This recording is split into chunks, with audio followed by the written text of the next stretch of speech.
ભરૂચના વાગરા તાલુકામાં કેમિકલ માફિયાઓની બેદરકારીનો વધુ એક ચોંકાવનારો કિસ્સો સામે આવ્યો છે. જાહેર માર્ગ પર ઝેરી કેમિકલ વેસ્ટ ઢોળી રહેલું એક ટેન્કર વાગરા પોલીસે ઝડપી પાડતા સમગ્ર પંથકમાં ભારે ચકચાર મચી ગઈ છે.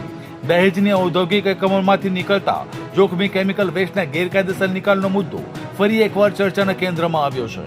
મળતી માહિતી મુજબ વાગરા પોલીસ પેટ્રોલિંગમાં હતી તે સમય દરમિયાન HP પેટ્રોલ પંપથી JB ચોકડી તરફ જતા માર્ગ પર પસાર થઈ રહેલા ટેન્કર નંબર GJ18BV 6699 માંથી તીવ્ર દુર્ગંધ આવતી હોવાનું ધ્યાન પર આવ્યું હતું. તપાસ કરતા ટેન્કરનો પાછળનો વાલ્વ ખુલ્લો હોવાનું સામે આવ્યું અને અંદર ભરાયેલું કથિત કેમિકલ વેસ્ટ સીધું રોડ પર ઢોળાઈ રહ્યું હોવાનું પોલીસે નોંધ્યું હતું. આ ઝેરી પ્રવાહીના કારણે વાહન ચાલકો, રાહદારીઓ અને આસપાસના લોકોના આરોગ્ય સામે ગંભીર જોખમ ઊભું થયું હતું.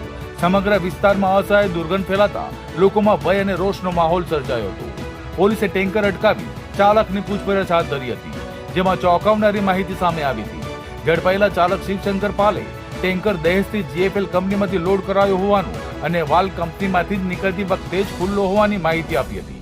ચાલકના આ દાવા બાદ હવે કંપનીની કાર્યપ્રણાલી અને દેખરેખ સામે પણ અનેક સવાલો ઉભા થયા છે.